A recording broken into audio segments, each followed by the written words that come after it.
I watched Roadhouse. and here are my thoughts. After watching the remake of Roadhouse this past week, I decided to go back and watch the original, the one I have never seen. Now, I didn't expect greatness from this thing, again, like I did with the 2024 version. I just expected a good time, you know, but I did go in with some expectations, hearing mostly good things about it. And I gotta say, I was blown away, man. I mean, really, this is seriously one of the stupidest movies I've ever seen. I feel like I'm slapping a baby or something fucking saying that. Pretty much everybody I've heard likes this movie. Anyways, I've watched a lot of dumb movies, but this shit broke my brain not only with the decisions made by the characters themselves, but the decisions made behind the scenes. Like whoever decided to put a Tommy Wiseau sex scene, you know, 5 minutes of just awkwardness, man. Now, I'm gonna start with a few things I did enjoy, because overall this is a piece of cult history, and I did like some things. First off, Terry Funk is in this movie, and that was cool as hell seeing him as an actor. Patrick Swayze was dope, you know, he definitely carried me through a lot of the shitty parts. And Sam Elliott is in this as well, and he's always awesome. And he also might be the sexiest man alive with the hair he has in this movie. Seriously, I'd go full Jack Black on that man. I'll cradle the balls, stroke the shaft, work the pipe, and swallow the gravy.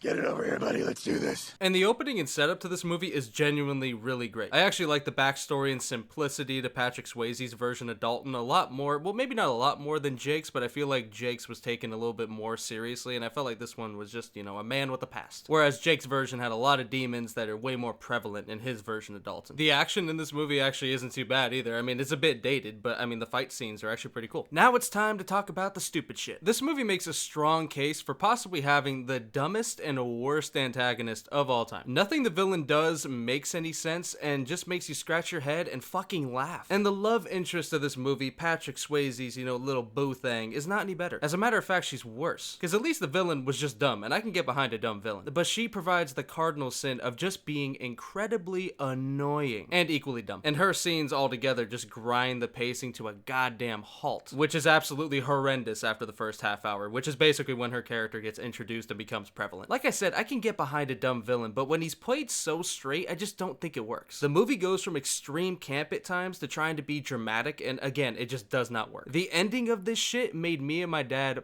burst out laughing because it was so fucking stupid. I was genuinely flabbergasted at what I was seeing. I gotta give this movie credit though for at least being memorable. Like, I mean, there are some things that will stick in my head for a while. Not really in a good way, but still. Regardless of how I feel, I know it's a cult favorite for a lot of people, and it gave birth to one of the best Family Guy clips of all time that I used in the intro, and also a fantastic scene in Parks and Rec. And he says, I used to guys like you in prison. By the looks of this guy, this is not consensual sex. Back to the secret move he used before to kill somebody. He feels so bad about it, but this time he has to do it because of self-defense.